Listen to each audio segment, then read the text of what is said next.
प्यारे बच्चों, अस्सलामु अलैकुम वरहमतुल्लाहि वबरकातुहू। कैसे हैं आप?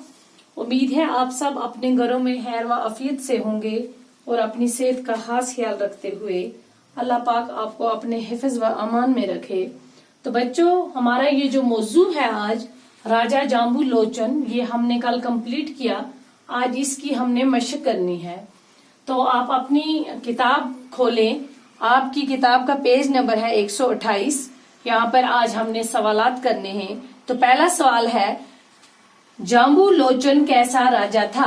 जाम्बू लोचन कैसा राजा था? तो इसका जवाब ये है, राजा जाम्बू लोचन बड़ा फयाज और सखी आदमी था।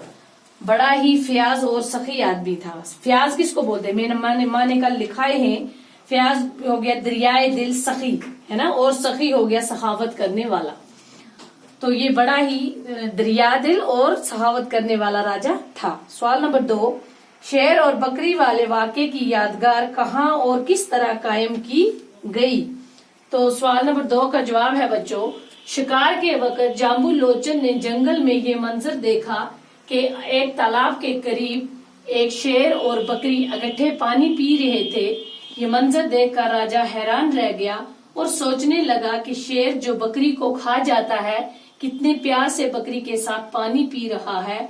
उसके दिल में हमदर्दी और रहम के जज्बात ने जोश मारी और हमेशा के लिए शिकार तर्क कर दिया और साथ में ये अहद किया कि वो अब कभी किसी किस्म का शिकार नहीं करेगा।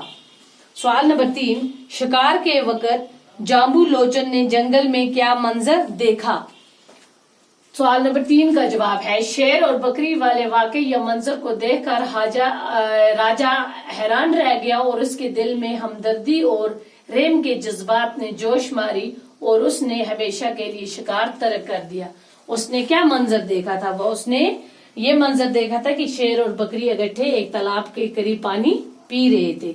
सवाल नंबर 4, इस सबक में जो खास वाक़ा बयान किया गया है उसे अपने लफ्जों में बयान कीजिए।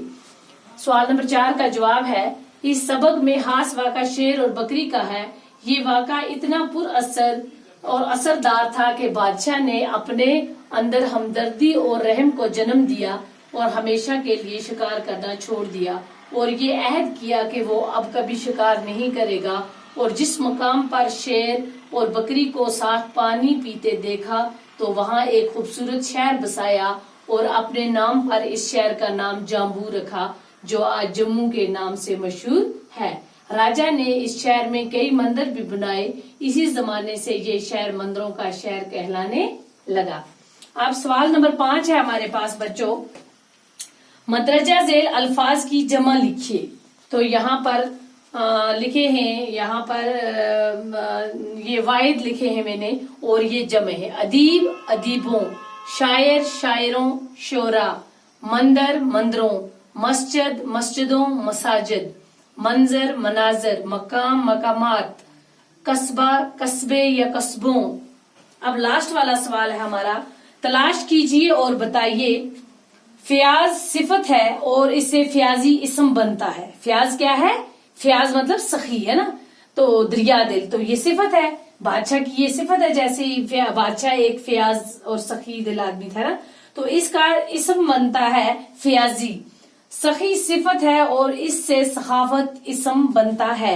ठीक है ना? तो जैसे अब हमने इस सबक में से 5 सिफत तलाश कीजिए और फिर इनसे, अब है आप इस सबक में 5 सिफत तलाश कीजिए और फिर इनसे इसम बनाइए। तो हमने सबक में से 5 सिफत तलाश करने हैं और उनकी सिफत बनानी है। तो यहाँ पर जैसे मैंने लिखा है, जफाकश ये सिफत है और इसका इसम बनाना है। इसम ये है, इसम हो गया जफाकशी। खुशहाल खुशहाली, खूबसूरत खूबसूरती, तनोमंद तनोमंदी, मुख्ताज मुख्ताजी, है ना। इसी तरह से यहाँ पर लिखे हुए थे फयाज, ये भी लिख लेना जो किताब में लिखे थे, फयाज है ना, तो यहाँ पे लिखना फयाजी। ठीक है बच्चों। इसी तरह से लिखा था सखी, ठीक है ना, इसकी सिफत है सहावत। इसी तरह से ये تو یہ آپ لکھ لیں گے، ٹھیک ہے۔ یہ جو صفت تھا اور اس کے اسم بنانے تھے یہ ہم نے، تو آج یہ جو سبق تھا ہمارا، یہ جو موضوع ہے راجا جامبو لوچن، یہ ہم نے آج کمپلیٹ کیا۔ تو کل نئے سبق کے ساتھ آپ سے پھر ملاقات ہوگی، تب تک کے لیے خدا حافظ۔